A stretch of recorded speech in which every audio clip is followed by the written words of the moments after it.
지금 유럽이 굉장히 바빠졌습니다. 왜냐면은 지금 우크라이나 종전 협상이 진행이 되고 있는데요. 이게 철저하게 미국과 러시아 주도로만 이루어지고 있기 때문입니다. 심지어 당사자인 우크라이나마저도 우크라이나가 빠진 종전 협상은 있을 수 없다. 이렇게 얘기하면서 굉장히 다급한 그런 상황인데요. 그래서 지금 유럽이 하나로 단단하게 모처럼 뭉치고 있습니다. 마크롱 프랑스 대통령이 오늘이죠. 17일 파리에서 유럽 각국 정상을 모아서 비공식 긴급 회의를 열었습니다. 여기에는 영국과 독일, 이탈리아, 폴란드, 스페인, 네덜란드, 덴마크 정상 함께 모였고요. 그리고 EU 고위 관계자도 배석을 했습니다. 그래서 이번에 참석하는 영국의 스타머 총리는 여기서 나온 얘기를 모아서 중의를 취합해서 조만간 예정된 트럼프와의 회담 때 이 메시지를 들고 갈 그럴 계획입니다. 왜냐면 결국 사실 유럽은 이 방위 같은 경우에 미국의 무임승차한 그런 부분이 분명 있었습니다. 하지만 그동안은 세계 경찰 노릇을 하는 미국에 어느 정도는 묻어가면서 안보를 지켜낼 수 있었는데 이번에 미국이 러시아랑 종전 협상을 하면서 완전히 미국 위주의 협상이 될 것 같은 겁니다. 유럽은 그냥 제쳐놓고 미국 입장에서 얻어낼 것만 얻어가는 그런 협상이 될 가능성이 높은 거죠. 근데 러시아와 우크라이나에서 벌어지는 일은 사실 유럽에서 벌어지는 일이란 말이죠. 유럽의 이해관계와 밀접한 그런 일입니다. 그래서 유럽이 지금 뒤늦게 분주한 겁니다. 왜냐면은 지금은 우크라이나에 묶여서 러시아가 딱히 그 외의 지역에서는 영향력을 확대할 상황이 못 되지만 이게 끝나면 다음에 어디가 또 문제가 될 수 있기 때문입니다. 근데 유럽은 유럽을 지켜낼 힘이 사실상 별로 없습니다. 왜냐하면 미국에게 의지했기 때문에. 그래서 이날 긴급 회의 때 나온 내용을 보면은 결국 유럽 정상들이 유럽 방위력을 강화해야 한다. 여기에 입을 모으고 있습니다. 스타머 영국 총리는 이번 회의는 방위 문제에 대응하기 위해 중요한 첫걸음이다. 이렇게 말을 했고요. 미국이 나토를 탈퇴하지는 않는다고 우리는 보지만 하지만 결국 유럽 국가들이 더 많은 역할을 해야 할 것이다. 이렇게 얘기를 합니다.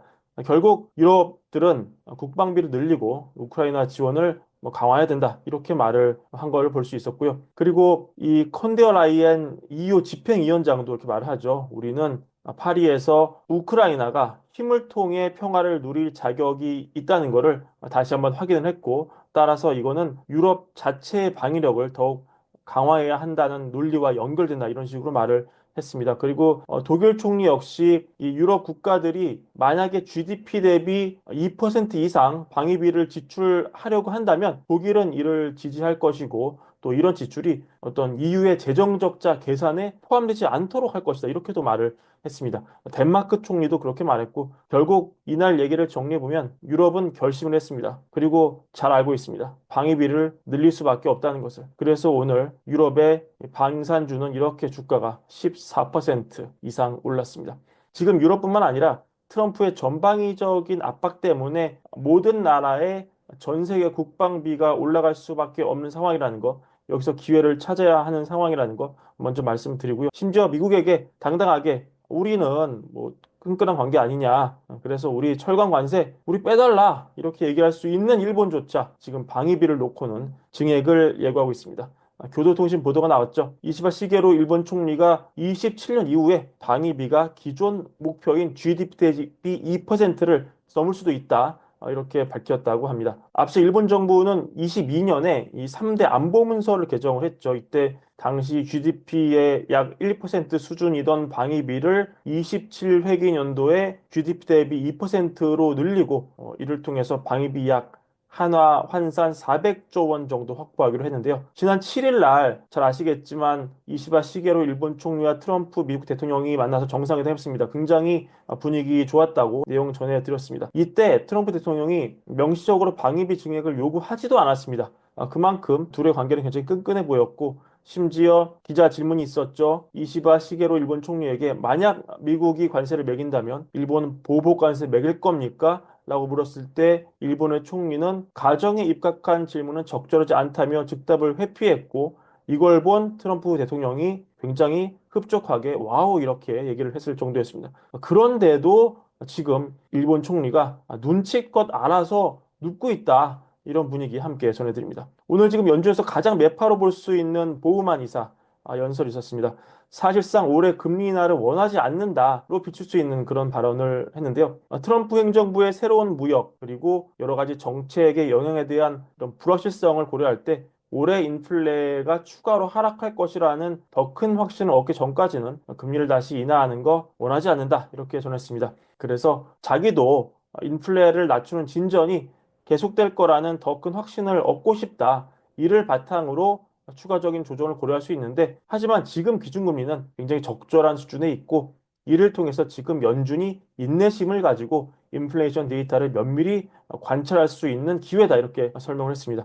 결국 지금 금리 유지하면서 경제 활동의 추가적인 지표를 검토를 하고 행정부 정책과 그 영향에 대한 보다 명확한 이해를 얻을 기회를 제공할 수 있다. 이런 취지인데요. 사실 트럼프 정책의 경제가 어떻게 반응할지 지금 가늠이 안 되는 상황이고 효과가 시차를 가지고 늦게 나올 수 있기 때문에 사실상 현상 유지 중요하다. 사실은 금리 내리기 어렵다. 이렇게 시장은 해석을 했습니다. 다만 이 하커 총재랑 크리스토퍼 월러 연준 이사는 굉장히 의미심장한 발언을 했습니다. 이렇게 하커 총재가 얘기를 하는데 지난 10년 동안 1월 CPI 인플레, 즉 월가이브 시청자 여러분 아시지만 1월의 CPI가 굉장히 예상보다 높게 나왔죠. 그런데 하커 총재 말하기는 10번 중 9번이나 1월에 CPI가 예상보다 높았다. 이거는 뭔가 계절적 조정이 빠르게 변하는 경제 환경을 따라잡지 못하고 있음을 의미할 수 있다.